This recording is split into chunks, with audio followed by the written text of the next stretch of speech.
My name is Gina Ferus, and I welcome you to our podcast, Let's Not Be Bystanders, where we explore my work and journey for 30 years in Haiti, living life and establishing two successful NGOs. Every episode will share my understanding on how to run a successful NGO, exploring the realities of social injustice that inhibits Haiti as a nation to advance.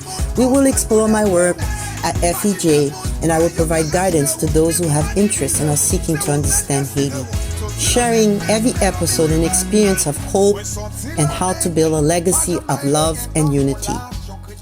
My name is Rachel, and I'll be your facilitator for today's episode of Let's Not Be Bystanders podcast about FEJ's educational programs with Gina Ferus, President and CEO of Fondation Enfant Jesus. Gina, could you please introduce yourself? Thank you, Rachel. Thank you. Yes, my name is Gina Ferus. I am the CEO and President of Fondation Enfant Jesus, aka FEJ.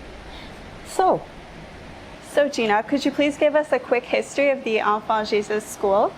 Absolutely. Well, the founder of FEG, which was Lucienne Angelici Duncan, she resided and lived in a rural community called La Modèle. And she decided to create initially a small school in her backyard because she felt her community was disarray and the children were not getting education. And so this is when she initiated the school in 1985. But very rapidly, that school got full, and she was using every area of her backyard. There was 300 kids in a very condensed space. And so when she asked me to take over Fondation Enfant Jesus, the first thing was we needed a new school. So we put all our heads together, the founders and the board and the team, and we created the first time in Haiti saw a live televised telethon. And the campaign was called Corporate Responsible Giving in Haiti. And this is how we were knocking on all the doors of all the big businesses in Haiti, as well as the government's door. And we were able to put on with some of the most famous Haitian artists all-day telethon, which was a success. That day alone, we raised 140,000 US dollars from every area of the country. People were sending one good, $2, but everybody participated. It was a great success. And this is how we built a new school, which we inaugurated in 2008.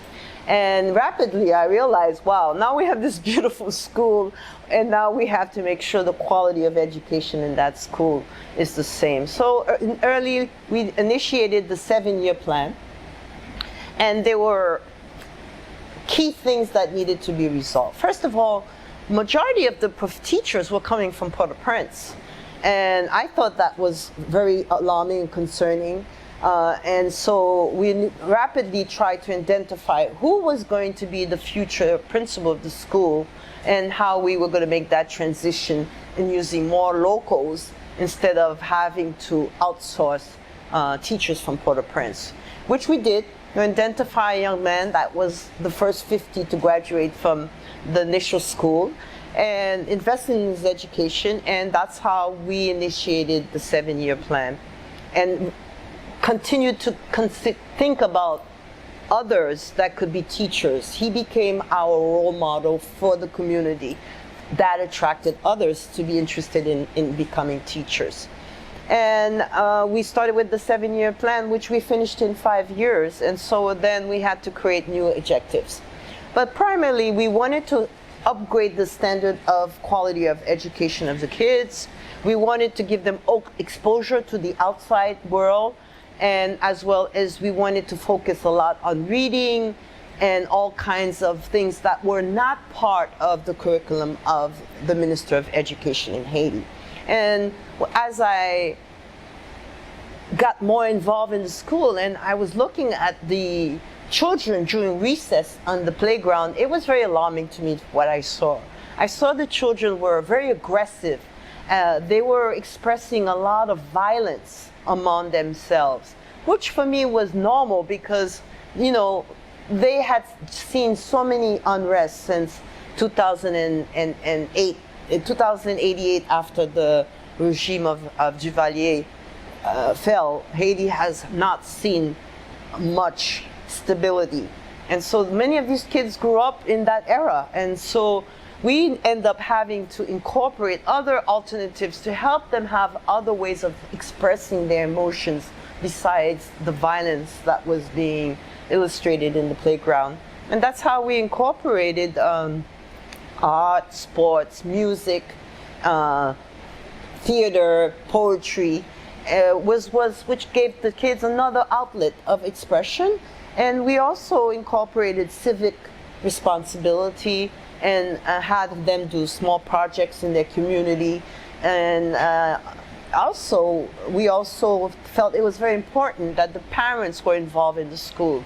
Originally, when the school started, Mommy Lucienne, that's how we call her, Mommy Duncan, that was the name she had. Everyone called her by that. Shared with me how, the parents couldn't even provide the tuition fee, which was at the time was $1. And so that really got me thinking. And so rapidly we created another program, which we will talk about in depth in another episode. But it was successful. The parents became more engaged in the school. Then, with the leadership of the principal, that was one among them, he was able to create a PTA and had parents on the PTA making decisions for the school, which really was, successful. And as well as I can say, one of the things that we also put a lot of emphasis on was making sure we were doing a holistic approach to each child that was a student in that school, which included providing them 2 meals a day, uniform, books, as well as follow-up medical care yearly. And what would you say is the main mission of the school? Is to uplift and educate the children and their families, and to give them the best quality education so they can have the skill sets to be able to be inspired to do more with their lives. That is also an issue I learned in my journey in Haiti, was often kids would stop school at the primary level. And so in the way we're approaching the school with the children, we inspire them to want more. And one of the nice things we do to do that, we bring in volunteers from all over with different professions. And in the summer, we'll do summer camps where they'll meet these people, we'll share what they do in their lives and careers. Because the tendency in Haiti, I have to tell you, every mother's dream is that their child will be a doctor, a lawyer, an engineer, and a politician. Whereas the country has so much more other skill sets it needs. So we are really promoting the kids to do more with their lives and making sure that they understand the importance of living in a community, how to engage themselves in their community, as well as making sure their parents have a voice in their children's education. And so overall, for the educational programs of FEJ, what are your main objectives? Quality education, making sure that the children stay in their community, invest in their community, making sure we also have leaders from these kids that will be tomorrow's teachers and educators in their own community, as well as preserving families and protecting. We're very big on child protection and the rights of children. And one of the things we incorporated, there's another organization in Haiti that does a lot in teaching. It's called FOCAL. They teach a lot about democracy. And so in our school, at early age, we train the teachers how to incorporate that in their education to make them better citizens tomorrow and to know what it is to live in a democratic society, and keeping in mind that these children are the ones that have benefited from a democratic society, whereas many others in the past have lived under a dictatorship. And so why was it important to serve the kids of the community of La Marthe? Because they're the future of the community. And in order to encourage them to stay in their community, it's important to make sure they have everything they need in their community to want to stay there and raise their kids there too. The problem in Haiti is in many rural regions of the country, everybody is sending their kids to Port-au-Prince because they feel that Port-au-Prince is the only place to get good education, which is not the case. Often they find themselves sending their kids to Port-au-Prince and finding them in what we call bolet schools, lottery schools that basically just takes the money of the parents that work so hard to send their kids to school. Every Haitian mother wants their child to be educated. But unfortunately, a lot of times they send their kids to schools where the kids end up not even being able to read and write. And that was one of the things that Mommy Duncan was very adamant in assuring that the kids in her community would have a quality education. We just came along and just added a little bit more to it. And so how do you make the school program sustainable? It has been very difficult, but I have to tell you that we end up creating a sponsorship program that is very unique because it's very personalized. Majority of the sponsors are too happy to take the child from kindergarten and follow that child all the way to primary and middle school. And they have a great direct correspondence with that child, and they are encouraged to visit Haiti and the children in the school because we do have the infrastructure to receive them and to participate.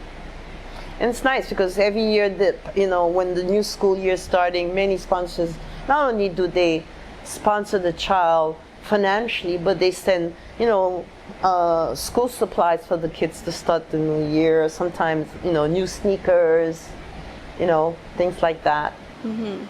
And so how do you pay your teachers and then also make the education affordable for the kids of Lac Martin? Well, basically, as the time evolved and now that the parents are more engaged in the school and they appreciate the quality of education of the school, parents are asked to give a little bit more. It's symbolic. It's still less than $3 US a year. And we encourage them to be volunteers. We encourage the parents as well to barter. If you can't afford to pay for your child's school and your farming land, we provide 2 meals a day to the children. So anything that the farmers bring us is always welcome.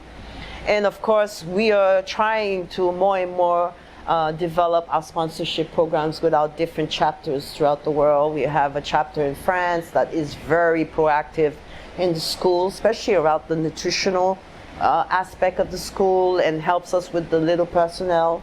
We're hoping to also create a sponsorship program for teachers. We haven't gotten to it, but it's been in the back burner for a while. The only reason that we haven't moved forward in it is because basically with all the unrest, we've been very preoccupied, but that is another option. Sponsor a teacher, especially a teacher that is from the community that we are already investing in their education, and also sponsor a child and follow that child.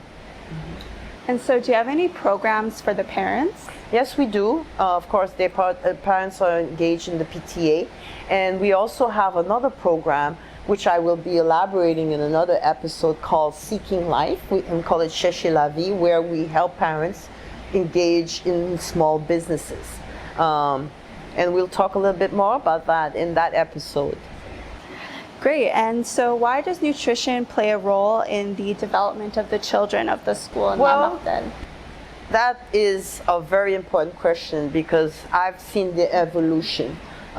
When we initially started the school, we actually had to incorporate a catch-up program for many children that were very delayed and started school very late, and to get them all to catch up at their grade level. That was and then from there we saw that, and when we started doing some studies, we realized a lot of these kids had delays, especially in their health, especially malnutrition, anemia, and that made us realize, as well as our other program, Seeking Life, that we needed to open a daycare at the school. And in doing so, starting with kids from the age toddler, from 10 months to up, allow us to give the children a better start because they get stimulated. They also get nutritional balance and snacks to help them evolve and nurture their brain and their body. And over the years, I've seen a difference in the results.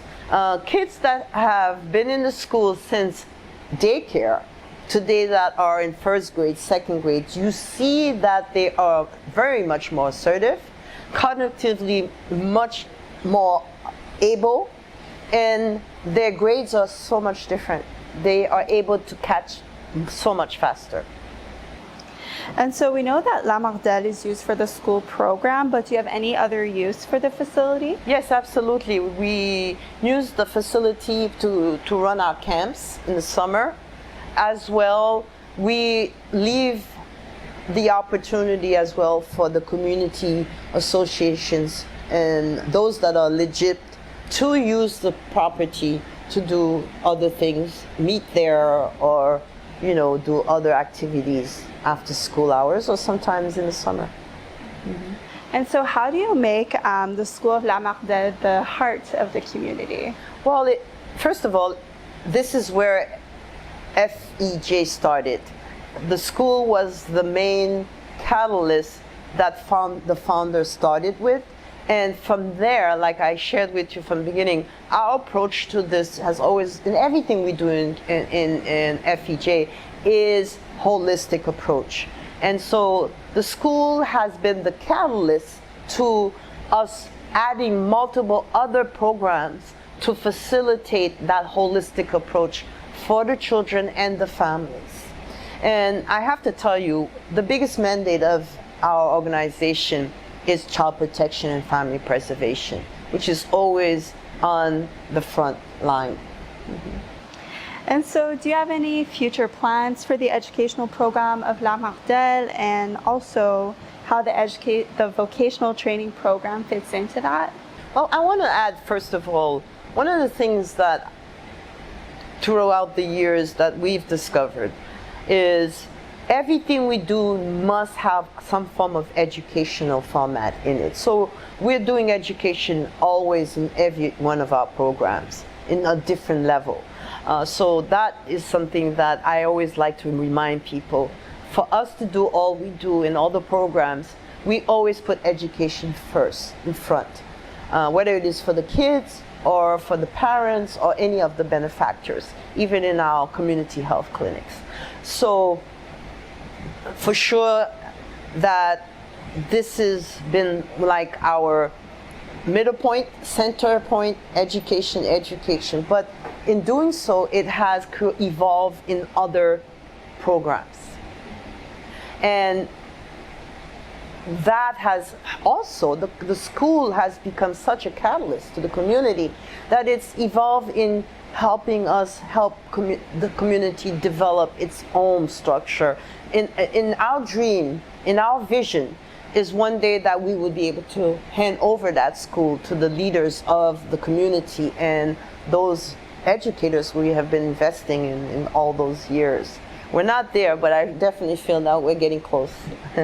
And could you tell us a bit about how the vocational training program fits into the future of the educational programs? Well, originally we did try that a couple years ago with some of our partners, and it was not successful. So we had to reevaluate that program and had come to the conclusion, based on what the feedback we were getting from the community. I like to always tell everyone, everything that is done in FEJ is not decided by us, it's what we are being told from those we're serving. And that's how we build our programs, based on their needs and what they're telling us. So you need to know that we concluded from the school and the previous vocational school that we initiated that if we're going to do anything in vocational, it needs to be related to agriculture, because the community has in the past been very profitable for the community, people of the community, the residents of the community, when in the past, in the 60s, it was producing a lot of mangoes and citrus fruits. And that all deteriorated during the time of the dictatorship. But today, one of our big challenges is getting young people interested in agriculture. Many of them say to us, they feel that it's a lot of work for very little return.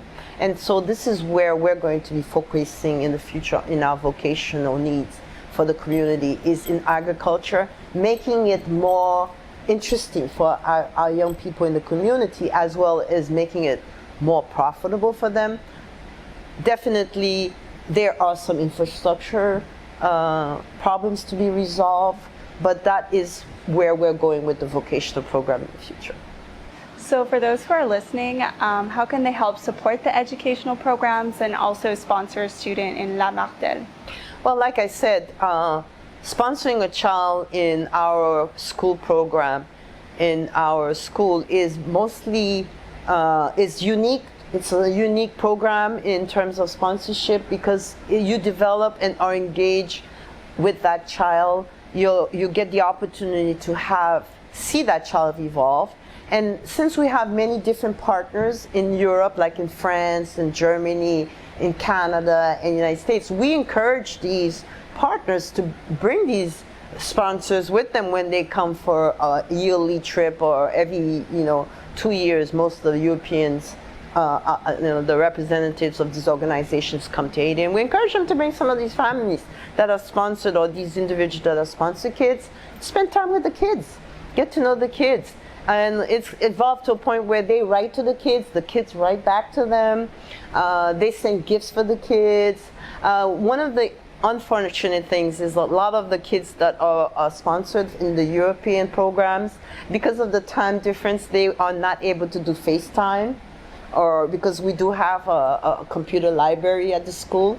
But that is something, and now that we have the Canadian chapter, we're hoping to be able to do more and more, that the kids can have FaceTime with their sponsor and share with the sponsors some of their achievements and some of their challenges too. Unfortunately, we have never gotten any grants or any support from the Minister of Education. And it's surprisingly sad. I've been at this for more than 35 years. It's very rare to find an organization that is interested in investing in education in the long term.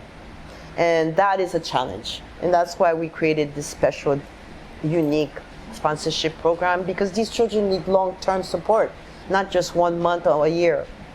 And where should they go to sponsor a student? Well, if they go on our site, www.fondation-enfant-jésus, from that site, click on partners, and they'll see the different partners throughout the world. And if you live in Canada, you can always sponsor from FEJ Canada. We've got Mission and Tears in Toronto, and different partners throughout the world. If you're in France, we have a partner in Germany, as well as, of course, the United States. Mm-hmm. Thank you, Gina, for sharing that information with us today. Thank you so much, and I'd just like to encourage anyone that's interested in education. There's some very amazing kids in Haiti that do need your help, that do want a future. So please invest in their education.